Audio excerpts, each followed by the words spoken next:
L'astrologie. Le premier mot qui vient à l'esprit, c'est souvent horoscope, prédiction, voyance, n'est-ce pas? Mais et si on se trompait de sujet depuis le début? Si le vrai but, c'était tout autre chose? Allez, on va explorer ça ensemble. Bon, alors mettons les choses au clair tout de suite. L'idée reçue, celle qu'on entend partout, c'est que l'astrologie, ça sert à prédire l'avenir. C'est tenace, hein, cette idée. Mais en fait, ça passe complètement à côté de l'essentiel. L'approche moderne, elle ne cherche pas à savoir ce qui va arriver. Ce qui l'intéresse, c'est d'éclairer qui on est, ici et maintenant. De comprendre pourquoi on revit toujours les mêmes situations, ces fameux schémas, et surtout de voir comment on peut reprendre les commandes. Ok, donc on a vu ce que ce n'est pas. Maintenant, voyons ce que c'est. Et pour ça, il faut savoir que tout part d'un seul outil, un truc fondamental. C'est un peu comme une carte d'identité cosmique en quelque sorte, et elle est absolument unique pour chaque personne. Et cet outil, eh bien, ça s'appelle le thème astral. Pour bien se représenter la chose, il faut imaginer une sorte de photo, un cliché instantané du ciel, pris à la seconde et à l'endroit précis de la naissance. Et là, attention, c'est le point vraiment crucial. Ce n'est pas du tout un système de croyance. Non, c'est un document qui se base sur des calculs, des données astronomiques pures et dures. Une carte du ciel, voilà tout. C'est le point de départ de toute l'analyse.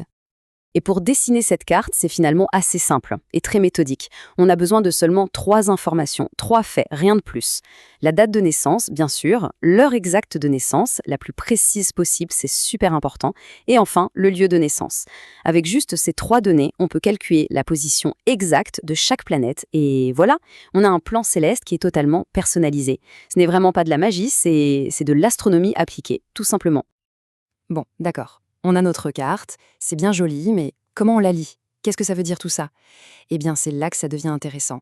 C'est ici qu'on doit aborder l'astrologie comme un langage. C'est un langage symbolique, oui, très riche, assez complexe aussi, qui va servir à traduire ce qui est écrit dans le ciel en clé de lecture sur notre propre psychologie. Alors, au cœur de ce langage, on trouve les planètes. Il faut les voir comme les personnages principaux de l'histoire. Chacune représente une fonction psychologique de base, un grand pan de notre personnalité. Par exemple, le Soleil, c'est notre identité profonde, notre direction de vie. La Lune, elle, c'est plus notre monde intérieur, nos émotions, notre jardin secret. Et puis on a Mercure pour la communication, la pensée, Vénus pour notre rapport à l'amour, à ce qu'on valorise, et Mars, bien sûr, c'est notre énergie, notre façon de passer à l'action. Et là, on touche à la partie la plus fascinante, je trouve, c'est la grammaire du thème astral. Pour comprendre, c'est tout simple. Il faut voir le thème comme une phrase. Les planètes, ce qu'on vient de voir, ce sont les acteurs, les verbes. Elles disent ce qui se passe, quelle énergie est à l'œuvre. Ensuite, les signes du zodiaque, ce sont les adjectifs ou les adverbes. Ils nous disent comment ça se passe, dans quel style. Et enfin, il y a les maisons.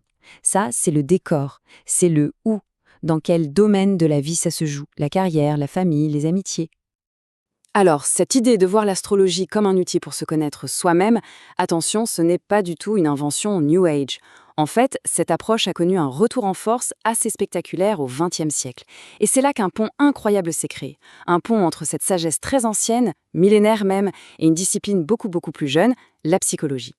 Et voilà, c'est comme ça qu'est née ce qu'on appelle l'astropsychologie. C'est une approche moderne qui prend le langage symbolique de l'astrologie, non pas pour prédire quoi que ce soit, mais pour explorer. Explorer quoi? La psyché humaine, nos archétypes, nos conflits intérieurs, nos forces. C'est un peu un dialogue, en fait, entre la sagesse du ciel et la science de l'âme. Et tenez-vous bien, cette connexion, elle ne sort pas de nulle part. Celui qui l'a vraiment mise en lumière, ce n'est autre que Carl Jung. Oui, Jung, l'un des pères fondateurs de la psychologie analytique. Pour lui, l'astrologie, c'était comme un résumé de toute la connaissance psychologique de l'Antiquité. C'est une citation assez forte quand on y pense. Bon, tout ça c'est la théorie et c'est passionnant. Mais on est d'accord, la question c'est concrètement, aujourd'hui, à quoi ça sert? Comment est-ce que cette astropsychologie peut devenir un véritable outil pour avancer dans sa vie? Alors, la toute première chose à faire, et c'est vraiment capital, c'est de bien séparer 2 univers qui n'ont rien à voir. D'un côté, on a l'horoscope qu'on lit dans les magazines. C'est du divertissement, c'est général, c'est sympa, point. De l'autre côté, on a l'astrologie sérieuse, l'astropsychologie, et là on parle d'une analyse complexe, entièrement personnalisée, qui demande des années et des années d'études. C'est un tout autre monde. Et les applications pratiques, eh bien, elles sont nombreuses. Par exemple, ça peut vraiment aider à comprendre pourquoi on tombe toujours dans les mêmes schémas en amour ou au travail. Ça peut aussi permettre d'identifier des talents, des potentiels parfois cachés et de trouver une voie professionnelle qui a vraiment du sens. Ou tout simplement de naviguer dans une période de crise avec un peu plus de clarté. C'est vraiment un outil pour mieux se connaître et trouver un meilleur équilibre. Et tout ça, ça nous ramène à notre point de départ, à l'idée la plus importante de toutes. Le but, ce n'est jamais, au grand jamais, de dire « voilà ton destin, il est écrit, tu ne peux rien y changer ». C'est tout le contraire.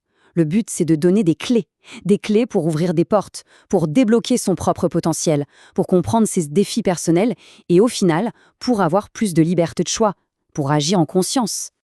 Et il faut savoir que cette approche psychologique, c'est en fait le chapitre le plus récent d'une histoire qui est incroyablement longue. Ça a commencé il y a 5000 ans en Mésopotamie, comme un outil pour observer les cycles de la nature, puis c'est devenu un art de la prédiction avec les Grecs. Au XVIIe siècle, hop, elle se sépare de sa sœur, l'astronomie, et finalement, au XXe siècle, elle renaît complètement, transformée par la psychologie de Jung. C'est une évolution qui est juste fascinante. Ce qui nous amène à une toute dernière question, pour conclure. Une sorte de renversement total de perspective. Et si, depuis le début, le but n'avait jamais été de lire l'avenir dans les étoiles, mais de se lire soi-même?